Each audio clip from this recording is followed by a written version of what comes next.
I think anyone that defines their love with a piece of paper and metal bands should not be shocked by anything. So you're advocating against marriage. I don't know about the metal bands. Like, that might be a choice that someone makes voluntarily, but certainly the idea of marriage is essentially a contract that's not written on your according to your own terms. Well, let's be a little more. It's a contract that's defined by the state. Sure, but let's be a little more clear that you're in love and you want it defined by a contract. I mean, that is the most unromantic thing in my mind. What about behavior? What about an agreement? What this guy clearly wanted was he wanted behavior on into the future. He wanted the way, it seems obvious to me that he wanted her to stick around on into the future. He was going to make her life as comfortable as he possibly could. He was following the set gender role for men, which is to provide. He was providing, and then I'm not surprised at all. He feels betrayed when she turns around and divorces him. But what part of your description doesn't necessarily sound like slavery? And wouldn't a slave run away as soon as she could? Well, you think that marriage is slavery for women? Well, you're saying that like he wanted her to stick around, and so he was essentially. I mean, she was a hired girl. So slaves aren't hired. That's one of them. Okay, well, let me use the word indentured servitude. No, they're not hired that way either. Okay, so you want to say an employee? Well, fine. Yeah, I mean, we can mince terms, but I mean, I'm just saying that. No, I would call them a contractor. That you contract with each other to do certain work inside of a relationship. But was that ever agreed upon explicitly? No, obviously not. I don't think so. I mean, if you're going to enter into that arrangement, at least define it and understand it and agree to it consciously. You don't think that this is low down? That if people find out, I do. I don't like it, and I wouldn't. It's not something I would engage in myself, even if I had the opportunity. So long as we're clear, this is low behavior from a person who is highly qualified at this point to be the governor, to reach the status of governor of a state. I mean, this is the kind of despicable behavior that we would expect from politicians. I say put the woman in tomorrow. Nathan, what do you think? Oh, I forgot to add. She also left. The kids with this man while she was at Harvard Law School. Ouch. And then, wow. And then so she already had kids, or she had kids with him? She had 2 kids with him, and then left them with him, and they had some kind of joint custody where he had partial or full custody, or some. I don't know the details, but it just got me thinking. So Brian brought up some interesting remarks which was going to be my second or my follow-up, which is, can you even have a relationship that involves both love and this kind of I guess crass trade, if you want to call it, like sex for resources? Because I mean, it is pretty universal in nature. I mean, birds and chickens and apes and stuff do this kind of thing.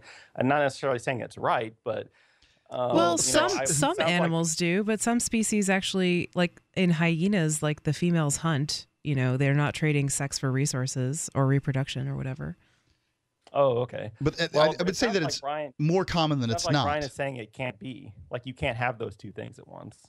Like, what do you think, Mark? Well, I think that women trade sex for care on into the future, all the time, and that's the traditional marriage agreement, isn't it? It's like the woman will be faithful to the man, so he knows who fathered his children, and she will give him babies, and she will take care of the babies. What do men want babies for? To carry on their property, pass on their legacy and their family name. And the man, I don't understand that. I didn't particularly want babies, so that wasn't motivating. My wife wanted sex at least is part of the deal, right? Indeed, sex and fidelity. I consider that part of the deal. So she will only have sex with you in exchange for you providing financially. That's sort of the traditional deal, isn't it? And what do you do if you don't accept that deal, or if that's not the kind of deal that you want? Well, I think that. It seems like in this circumstance, and we are talking about this circumstance, I would say that she looks very low down. I don't think that your marriage has to be anything that you don't want it to be. I think that you should be able to define all of your relationships. Sure. But then it's not really a marriage. It might just be a relationship, right? Because if you think marriages can only be state sanctioned marriages? Well, I mean, the word marriage, like the way that it's, I think words have meaning, right? And so if you're talking about a state marriage, I mean, unless you make it explicitly clear that it's a private non-state marriage or whatever, I mean, most people are referring to a state marriage, and they've kind of, in that case, defined the terms of the relationship for you. No, that's absolutely true. When you get married, you're not getting married between one man and one woman before God. You're getting married one man, one woman, whatever, and the whatever, state. and the state. And the state decides what that marriage agreement looks like. I think that we'd be far better off. And they decide what the divorce looks like too if you get divorced. I think we'd be better off if love wasn't a contract. Josh, listening in Connecticut. Hey, Josh, you're on Free Talk Live. What's on your mind? I'm wondering if the problems with marriage go deeper than what you're talking about. I mean, its origins are essentially, like you said, a property trade. Do we need to change where the woman was the property, right? Yes.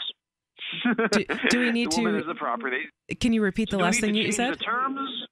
Do we need to change the terms and say we're not going to accept, the state terms, or do we need to do away with this concept of contractual love at all? Oh, I say toss the concept. Just junk it. I don't really support marriage, especially in my own life. I mean, I can see like maybe someone else, maybe for someone else, the traditional terms of marriage work really well for them, and that works, and good for them. It's not something that works for me in my life, so I choose not to do it. Junking it suggests that somehow we can.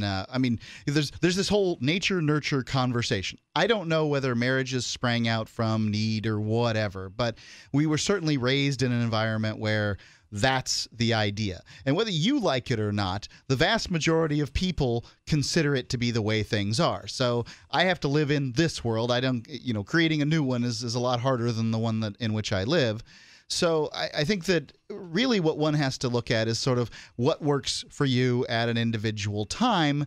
And, maybe something works and something doesn't work. But it's supposed to be till death do us part, so you can't just get out of it. Not anymore. You took a vow. That's ridiculous. Vow. It doesn't happen. And, there's only extreme religious communities say this anymore. So, and also, I don't think that No, not only extreme religious groups say this now. There's plenty of liberty groups that say the same thing. All right. Well, the world I live in, when you're sick and tired of living together and the relationship isn't working anymore, then you find something else to do. Well, you try to work on it because it's. What does the contract add at all? What's that? What does the contract add at all if what's a contract mean that I can get out of whenever I feel like? Yeah, marriage has an exit clause. But isn't the point of the marriage contract to keep you in it? Like it's supposed to be that you're really not supposed to get out of it. But it doesn't easily. mean that much anymore. Buying a mortgage, signing a mortgage with somebody is more meaningful than signing a marriage contract. Having a child with somebody is far more meaningful than signing a marriage contract. I would agree with that. So, these things, these are the real commitments. Marriage is simply getting a marriage license or being married, even in a non-state marriage, is simply a step down a road of commitment, not the commitment. Right, but that's only true until you get into the court of law. And then that piece of paper means a whole lot. Well, yeah, the court of law is going to hold you to something. I suspect this has a lot to do with something you were discussing at the beginning of your show, actually, when you talked about property, because property and contract are two things that I think libertarians focus on excessively. They do focus on them quite a bit. I concur, Josh. Tell us more about that. Well, I think that property in particular, but contract also, we tend to focus on as the defining characteristics of liberty, that the freedom to make and enforce contracts, or we make certain exceptions, and then property rights. Too many people would say, well, this is what freedom really is. In fact, they even ground basic human rights in property by saying you own yourself. Right, you own yourself. The reason you have the right not to be killed is because you own yourself, and so somebody's just taking your property by killing you, and that's insane. I actually, I kind of sympathize with that view. I don't like the idea of thinking of a human being as property. Even if you own yourself, you are still a piece of property. But I just think it's the best way to describe that you have personal sovereignty. I think it's just a ham-fisted kind of description of like the fact that you have agency. You are yourself. You control yourself, and you don't mess with someone because they are themselves. I don't know how else to describe it. Why really. not call it self-identity?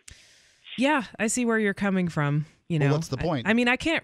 On the other hand, I can't really say I don't own myself because, like, I own myself. You know, like nobody else owns me, right? If we're going to think of it that way, and I don't want someone to violate my personal autonomy or integrity, right? So. Yeah, I guess I own myself. Okay, so hold on. So contracts, we're getting all convoluted here. I've never been in a relationship where the woman was owned by me. So if we're talking about marriages here, I don't think that this whole, you know, like I'll trade you 6 sheeps for that chick over there, that thing is happening much, at least not in my world. Not in the United States, but it does happen in some parts of the world. Well, the United States doesn't have those contracts. But Mark, what about so I've had the situation happen many, many times where people treat me very differently when I'm walking around with Brian versus when I'm walking around alone.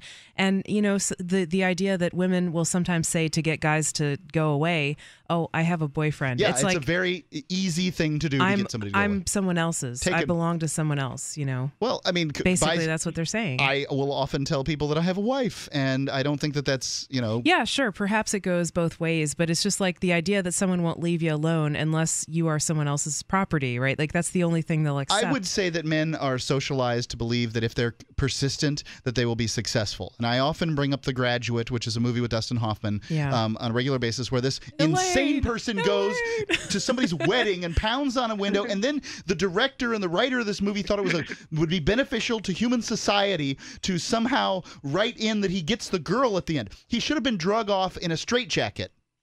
Sure.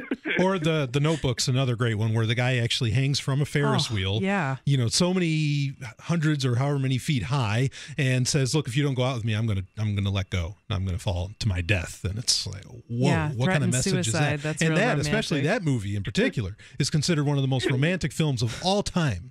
Yeah, our culture is so messed up.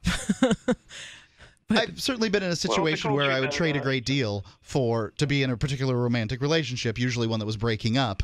But in hindsight, you're like, oh, yeah, I'm glad that didn't work out. It can be such a freeing thing, though, to think of a romantic partner as someone who really has full agency over themselves and really deeply respect their autonomy. That's love to me in a libertarian context. That's maturity is what that is. Yeah, they're their own person. And, you know, also going back to the self-ownership thing, you know, if you say I don't own myself, you're actually like exercising agency over your own body. You're thinking those thoughts and making them come out of your mouth of I don't own myself. So it's axiomatic. Like you can't argue against self-ownership without exercising it. And so basically, you know, it's true. Stephanie, we need to get you an accent. What's that? We need to get you a German accent if you're going to make Hans Hermann's argument. Oh, if you're going to quote Hoppe? Hans Hermann Hoppe, yeah. Well, I think it's interesting because I think a lot of people look at love in a very odd way. I think they look at it as like, this person's with me, I know they love me, instead of the idea that this person's happiness is intertwined with my own.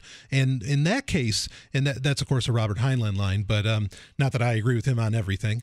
But in that case, but you do agree that the moon is a harsh mistress. Yeah, it is a harsh mistress. Buzz Aldrin told me so. Anyway, but I mean, the idea is that, you know, you being happy, and if that means you being with someone else, that makes me happy. You know, your happiness in that makes me happy. Now that's love. Okay, but the idea of chaining you down to always being by my side, or you know, or you doing something with me at all times or whatever, and not having any of your own autonomy, blah blah blah blah blah. I don't think that's love, but I think that's how most people consider love: is that people won't want to be separated from each other. It's not about being separated; it's about appreciating each other's happiness and being interested in that, in your own self-interest. I agree, Brian. I mean, you can't force love. What about the idea of promising to love someone forever? Like, how do you know? I mean, yeah, maybe you'll continue to love them if they continue to act virtuously and so forth. But like, how can you promise to love someone when love is kind of involuntary? You know, it's a response to. Well, I always think about the mentally ill, right? Mm-hmm. Like, if suddenly my wife's personality changes dramatically, and this happens to people with certain mental illnesses. How am I going to? I mean, do I stick with her because I made a promise? Or physical? You know, what if she gets debilitated, or you get debilitated somehow? The people that stick with I can't imagine. I'm glad I'd never have to run across this. Very difficult situation. Josh, thank you for calling in tonight. I really appreciate your perspective. Have a great night. Good conversation. Yeah.